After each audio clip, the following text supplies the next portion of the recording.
যে সমস্ত কোচিং সেন্টারে টিউশনি পড়ানো হয়, ছেলে মেয়েরা সরস্বতী পুজো করে, কোচিং সেন্টারে করে না? আমাদের ক্লাসে হবে, সবাই আসবে। সরস্বতী ঠাকুরকে টলিতে বেঁধে আনার সময় যে গান বাজায় আর যে নাচ হয়, মা বলে তোরা আমাকে কতক্ষণে ছাড়বি, আমি পালিয়ে যাবো। সে কি নাচ!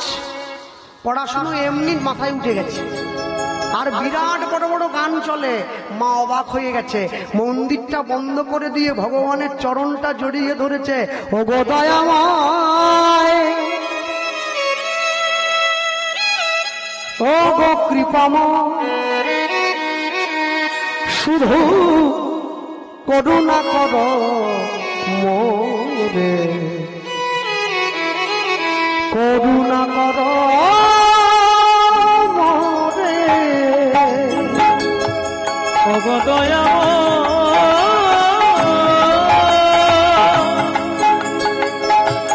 ও গো কৃপাময়, শুধু করুণা করো মোরে, করুণা করো মোরে। ও গো দয়াময়,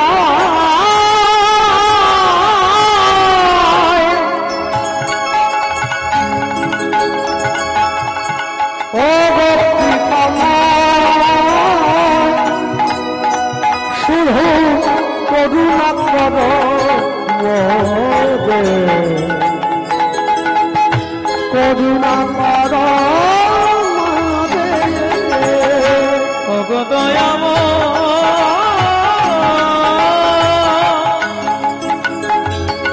ও গো কৃপাময়, শুধু করুণা করো মোরে, করুণা করো মোরে।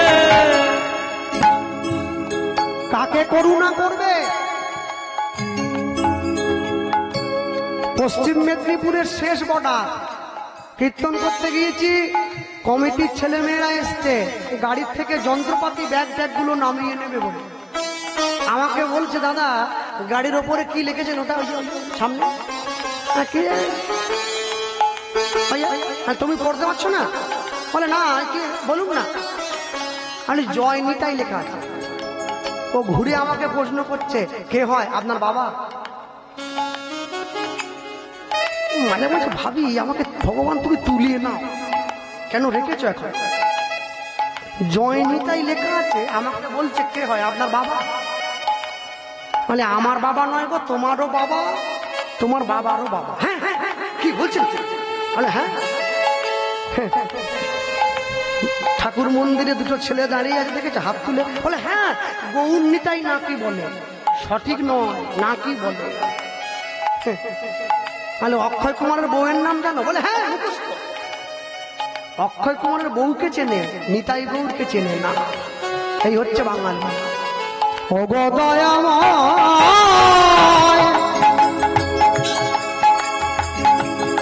ও গো কৃপাময়, শুধু করুণা করো মোরে, করুণা করো মোরে। তাই হরি হরি হরি ও গো কৃপাময়, শুধু করুণা করো মোরে, করুণা করো মোরে।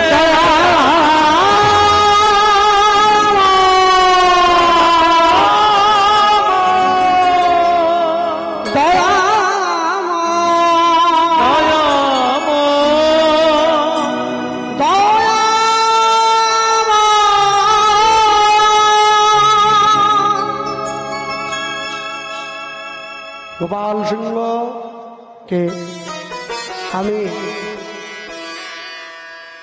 ভক্ত যদি আকুল হয়ে আমায় ডাকে, আমি কি না এসে থাকতে পারি? জানো তো ভগবান মন্দিরে থাকে না, ভগবান মসজিদে থাকে না, ভগবান গির্জায় থাকে না। ভগবানকে যে ভালোবাসে ভগবান তার মনের মধ্যে বসবাস করে। ভগবানকে যে ভালোবাসে ভগবান তার ঘরে গিয়ে দাঁড়ায়। ভগবান জীবনে দুবার হাসে। কখন? যখন নার্সিংহোমের বিছানায় রুগী শুয়ে থাকে আর ডাক্তার গিয়ে রুগীর সামনে দাঁড়িয়ে বলে তোমার কোনো চিন্তা নেই, আমি যখন আছি তুমি বাঁচবে। ভগবান হাসছে ডাক্তারের দিকে তাকিয়ে, হ্যাঁ গো ডাক্তার, তুমি যে রুগীকে বাঁচার গ্যারেন্টি দিচ্ছ, তুমি নিজে কতক্ষণ বাঁচবে সে গ্যারেন্টি কে দেবে? আরেকবার ভগবান হাসে। কখন? এখন দুই ভাই ফিতা ফেলে জায়গা ভাগ করে, তোর 5 কাঠা আমার 5 কাঠা। ভগবান হাসে, কার জায়গা ভাগ করছে কারা? দীপ ছিল, শিখা ছিল, শুধু তুমি ছিলে না বলে আলো জ্বলল না। ভাষা ছিল, কথা ছিল, কাছে ডাকলে না বলে মন কথা বলল না। সব সময়ের জন্য মনে রাখবেন, পৃথিবীর মাটিতে দাঁড়িয়ে ভগবান কোনোদিন মানুষের ক্ষতি চায় না, সব সময় মানুষের মঙ্গল চেয়েছে। মানুষ যদি নিজে হাতে উচ্ছে গাছ লাগায়, মরার সময় কি আম চাইলে পাওয়া যায়? পাওয়া যায় না। পাপ করেছ রাশি রাশি, ভোগ করবে কি মাসি পিসি? তোমার নিজের কর্মের ফলের বোঝা তোমাকে নিজেকে বইতে হবে, কেউ তোমার এই কর্মের ফলের বোঝা বইবে না। সব সময় মনে রাখবেন, এই যে ক্যামেরাগুলো চলছে, এই ক্যামেরাতে ভিডিওটা ছাড়া হয় 1 লক্ষ মানুষ দেখে, 2 লক্ষ দেখে, 10 লক্ষ, 20 লক্ষ মানুষ দেখে। ভগবানের যে ক্যামেরাটা বসানো আছে, পৃথিবীর সব মানুষের সব খবর তিনি দেখতে পায় সব সময়। মানুষ যখন মন্দিরে যায় ভাবে ভগবানকে ডাকছি, ভগবান দেখছে। তাহলে তোমার ভালো কর্মটা যেমন ভগবান দেখছে, তুমি যখন খারাপ কর্ম করো সেটাও ভগবান দেখছে। একবার ভেবে দেখেছ কি? সব সময় মনে রাখবে। তবে আমি বলবো, আগেকার দিনে পাড়ায় যখন চুরি করে চোর ধরা পড়তো, চোরকে চেনার জন্য পাড়ার বয়স্ক লোকেরা একটা উপায় বের করেছিল। কি উপায় জানেন তো? মাথার মাঝখানে চুল থাকবে, 4 দিকটা কেটে দেওয়া হবে, যেন দেখে ওকে চোর বলে মনে হয়। ও যখন রাস্তা দিয়ে হেঁটে যাবে, ওকে দেখে যেন মানুষের চোর বলে চিনতে পারে। এখনকার ছেলেরা চুরি করেনি, দোকানে গিয়ে চুল কাটছে, এখানটা আছে এখানে নেই। এই সাইড থেকে সরু করে আবার দা দিয়ে একটা কোপ মারা। কিন্তু ভাবি, মানুষের রুচিটা কোথায় গিয়ে দাঁড়াচ্ছে? মানুষের রুচি এত নিম্নগামী, আপনি ভাবতে পারবেন না মানুষ কত নিচে নেমে গেল। হ্যাঁ, বড় ভাই বাড়ির পিছনটা নিয়েছে, ছোট ভাই সামনেটা নিয়েছে। সামনেটা দখল করে ছোট ভাই কি করলো জানেন? বড় ভাইয়ের বেরোনোর রাস্তাটা আটকে দিয়েছে। এরম করে বেরোতে হবে, এইটুকু জায়গা দিয়েছে। কেন? আমি ওকে বিপদে ফেলবো। বড় ভাই পেছনে, ছোট ভাই সামনে। ছোট ভাই বড় ভাইয়ের গলি দিয়ে এইরকম করে ঢুকে বড় ভাইয়ের আম বাগানে আম পাড়তে গিয়ে বড় ছোট ভাইয়ের স্ট্রোক হয়ে গেল, গাছের তলায় পড়ে মরে গেছে। মোড়াটা যে বের করে আনবে, গ্রামের লোক রাস্তা পাচ্ছে নি, ছোট তো কি করে বের করে, হাত পা খিচে গেছে তো। যখন জ্যান্ত ছিল এরকম করে বেরোতো, মরে গিয়ে তো সোজা হয়ে গেছে, তা বের করবো কি করে? গ্রামের লোক বলছে দুটো উপায় আছে। কি? বলে হয় দেয়াল ভেঙে রাস্তা বার কর, হয় দেয়াল ভাঙ, আর না হলে তোর ভাইয়ের হাত পা ভাঙ। হাত পা ভেঙে মুড়ো করে দলা করে বের কর। যে লোকের রাস্তা আটকে দিয়েছে, আজকে তার নিজের যাওয়ার সব রাস্তা আটকে গিয়েছে। হাত পা ভেঙে বডিটা বাইরে বের করতে হচ্ছে। মনে রাখবে, আপনি যদি লোকের মুখের খাবার কেড়ে খান, ভগবান আপনার খাবার কেড়ে নেবে। এতদিন পর্যন্ত ছেলেগুলো চুরি করত, সব চুরি করেছে। পায়খানা ঘরের টাকা, ইলেকট্রিক পোস্টের টাকা, ঢালাই রাস্তার টাকা, মোরাম রাস্তার টাকা, বাল্বের টাকা, সব। ওজন্য সরকার ঠিক করেছে ছেলেগুলো বড্ড চোর, ছেলেগুলোকে দায়িত্ব দেব না, মায়েদেরকে দায়িত্ব দেব। ডিম ভাতের দায়িত্ব দিয়েছে কাদেরকে? ICDS। আমার কাকিমা হচ্ছে দিদিমণি। কেন? মা কোনোদিন ছেলের মুখ থেকে খাবার কেড়ে খায় না। ওর ছাত্র এসেছে 20 জন, খাতায় বসে দিচ্ছে 30 জন, 10টা ডিম বাড়ি নিয়ে আসছে। আমাকে বলছে আমার বাড়িতে ডিম আর মুসুর ডাল সোয়াবিন সব সময় ভর্তি। আর কিনেছ? বলে দোষ সরকারের। তুমি তো এই সরকারের চুরি করলে, ওই সরকার যখন তোমারটা চুরি করবে তখন কে দেবে? মনে রাখবে, জীবনে কোনোদিন অসৎ উপায় অবলম্বন করে বেশিদূর এগোতে পারবে না, সৎ উপায় অবলম্বন করবে। আর আমি সবাইকে, গ্রামের মানুষকে বলবো, এই অনুষ্ঠানটা যেন বন্ধ না হয়ে যায়, লক্ষ্য রাখবেন সবাই। কেন জানে? অনুষ্ঠানটা বন্ধ হয়ে গেলে যে সমস্ত কমিটির ছেলেরা অনুষ্ঠানটা করছে, তারা যদি আপনাদের সহযোগিতা না পায়, সামনের বছর থেকে আর করবে না, বলে পাচ্ছি না। কিন্তু নিজেদেরকে এক হওয়ার জায়গাটা দয়া করে হারিয়ে ফেলবেন না। এই যে এক হতে পেরেছেন, এই জায়গাটা এক করে, এই জায়গাটা যেন মনে রাখেন। এই জায়গাটা যেন যত কষ্ট হোক, যত কষ্ট হোক, দুঃখ আসুক, যে যেমন ভাবে পারবেন পয়সা দিয়ে, শ্রম দিয়ে এই অনুষ্ঠানটা বাঁচিয়ে রাখবেন। কেন? হনুমানজির আশীর্বাদ পাবেন, সমাজ সুখী হবে, সংসার সুখী হবে। হনুমানজির সাহায্য নিয়ে রামচন্দ্র মা সীতাকে উদ্ধার করেছিল রাবণের করাগাছ থেকে। আমরা হনুমানজির আশীর্বাদ মাথায় নিয়ে এই দুর্নীতিযুক্ত সমাজটাকে উদ্ধার করে দুর্নীতি মুক্ত করব, এই প্রতিশ্রুতি করে বাড়ি যাবেন। নিতাই নিতাই গৌর প্রেমানন্দে হরি বল, হরি বল। সব সময় মনে রাখবেন, কোনোভাবে দাঁড়িয়ে পৃথিবীর মাটিতে কোনোদিনও নিজের অস্তিত্বকে, মর্যাদাকে লঙ্ঘিত হতে দেবেন না। ভক্তমণ্ডলী মায়েরা, ভগবান নিজের ভক্তকে ভালোবেসে, নিজের ভক্তকে কাছে টেনে আস্তে আস্তে করে গোপাল সিংহের বয়স হলো। দাঁতগুলো পড়ে গেছে, চুলগুলো সাদা হয়ে গেছে। মদন মোহনকে ডেকে বলছে, প্রভু আমার তো বয়স হয়েছে, তাহলে তুমি আশীর্বাদ করো, আমার মৃত্যুর পরে তোমার মন্দিরের এই সেবা যেন বন্ধ না হয়। আশীর্বাদ করেছিলেন ভগবান। তুমি চলে গেছো তো কি হয়েছে, এই বিষ্ণুপুর গ্রামের মানুষকে আমি আশীর্বাদ করছি, যুগ যুগ ধরে এই মন্দিরের সেবা ঠিক কেউ না কেউ করবে।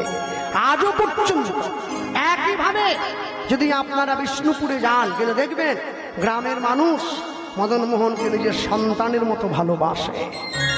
নিজেদের ভাগের 10 ভাগের 1 ভাগ তারা ভগবানকে দিয়ে রেখেছে। তবে আমাদের গ্রামে একটা ছোটখাটো কীর্তনের অনুষ্ঠান হয়, জানেন তো? হ্যাঁ, গ্রামের ছেলেরা আবার আমাকে মাঝে মাঝে কমিটিতে জুড়ে দেয়। তা আমার গান থাকলে আমি যেতে পারি না। তো 1 বছর ছিলাম আর কি, আসতে 1 বছর ছিলাম। তা সবাই চেনে গ্রামে, যতই বলুন না কেন গ্রামের সাধু তো ভিক্ষা পাবে না। কমিটির ছেলের সঙ্গে গিয়েছি। তা একটা বাড়ি, আমি আবার সবাইকে চিনি না, তা গিয়ে বলছি, মা আমরা এসেছিলাম আমাদের গ্রামে কীর্তন হবে, একটু ভিক্ষা টিক্ষা নেওয়ার জন্য। বলছে, ও মালিক ঘরে নেই, কালকে। যে মালিক সেই বলছে, যে মালিক সেই বলছে ঘরে নেই। তা আমি বললাম তাহলে চলো 3টে বাড়ি ঘুরে আসি। এবার 3টে বাড়ি ঘুরে যখন আবার আসছি, এ মালিক দেখি আমাকে দেখে দৌড়ে পালাচ্ছে। মানে 50 টাকা কাটবো তো, দৌড়ে পালাচ্ছে। আর দৌড়ে পালাতে গিয়ে ওই একটা ট্রাক্টর দাঁড়িয়ে ছিল, ট্রাক্টরের চাকার বিটে লেগে এখানে চিটে গিয়ে রক্ত বেরিয়ে গেছে। ছুটে পালাচ্ছে, ও আমাকে দেখে কেটে যাচ্ছিল, ভগবান কেটে দিয়েছে। আমি তখন বাকি ছেলেকে বলছি, আর দাঁড়াস নি, পালিচ, রক্ত বেরিয়ে গেছে। এবার যদি ভিক্ষা চাইতে যাস আমাদের রক্ত বের করে দেবে, চল। ভগবানকে ফাঁকি দিয়ে মানুষ বেশি দূর যেতে পারবে না। সব সময়ের জন্য মনে রাখবেন, পৃথিবীর মাটিতে দাঁড়িয়ে। আর আরেকটা বিষয় আমি বলবো সবার শেষে, লীলামাধুর্য বিশ্রামের পূর্বে। আজকে মঙ্গলবার, হনুমানজির তিথি। আপনারা যারা কমিটির ছেলে মেয়েরা আছো, কমিটিতে আছো, তোমরা যদি সম্ভব হয় আগামী বছর, বেশি নয়, হনুমান চালিসা পাওয়া যায় বই দোকানে, ওটা 2 টাকা থেকে 5 টাকার দাম, একবারে চটি, এইটুকু ছোট একটা বই। ওই বই গ্রামে যত লোক এই অনুষ্ঠানটার সঙ্গে যুক্ত, তোমরা এই খিচুড়ি প্রসাদ খাওয়া আর না খাওয়া, একটা করে হনুমান চালিসা প্রত্যেকের বাড়িতে দেবে। আপনারা সিংহাসনে রাখবেন, সকালবেলা স্নান করে প্রত্যেকে ওইটা পাঠ করবেন। হনুমান চালিসা পাঠ করলে শক্তি সঞ্চয় হয়, গীতা পড়লে মুক্তি লাভ হয়, ভাগবত পড়লে মোক্ষ লাভ হয়, হনুমান চালিসা পাঠ করলে শক্তি সঞ্চয় হয়। প্রত্যেকে পড়বেন, অধ্যয়ন করবেন হনুমান চালিসা। আমার ঘরে আছে, আমি পড়ি, কারণ আমাকে পড়তে হবেই, নাহলে বলবো কি করে। ভক্তমণ্ডলী মায়েরা মদন মোহনকে কোলে নিয়ে গোপাল সিংহ বসেছে, ভগবানকে বলছে, প্রভু আমি চলে যাব, পৃথিবীর মাটি থেকে আমাকে বিদায় দিতে হবে। আর শোনো, একা যাব না, তোমার যুগল রূপ দেখে তারপরে আমি যাব। রাধারানীকে নিয়ে বামে একটু দাঁড়াও। ভগবান দাঁড়িয়ে পড়েছে। কালা চাঁদ, কালা চাঁদ, কালা চাঁদ, চাঁদ চাঁদ চাঁদের বামে, চাঁদ বদনি দাঁড়ালো।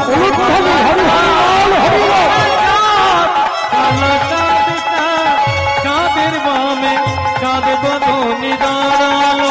কালা চাঁদ, চাঁদ চাঁদের বামে, চাঁদ বদনি দাঁড়ালো। কালা চাঁদ, চাঁদ চাঁদের বামে চাঁদ বদনি দাঁড়ালো।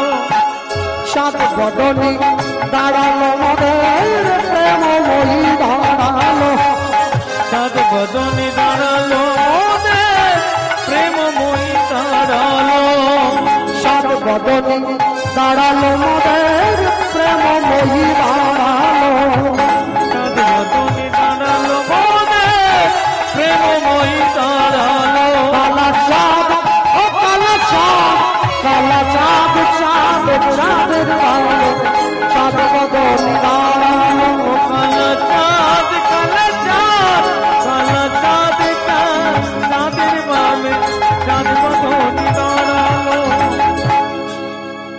শ্যামের মাথায় মোহন চূড়া, রায়ের মাথায় বেনি, শ্যামের হাতে মোহন বাঁশি, বেনি ধরে হরি।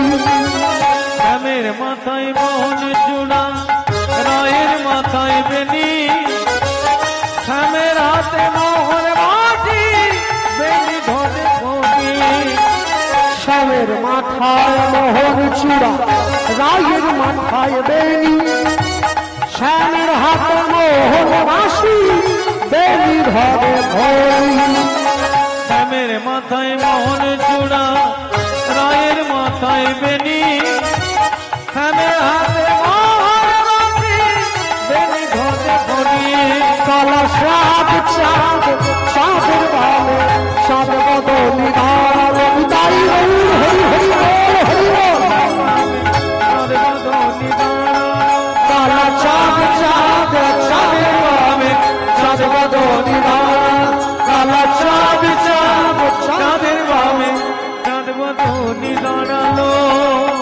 দাঁড়িয়ে পড়ুন সবাই। এবার দেখো, ভক্ত শোনে ভগবানের মধুর মিলন, ভক্ত শোনে ভগবানের মধুর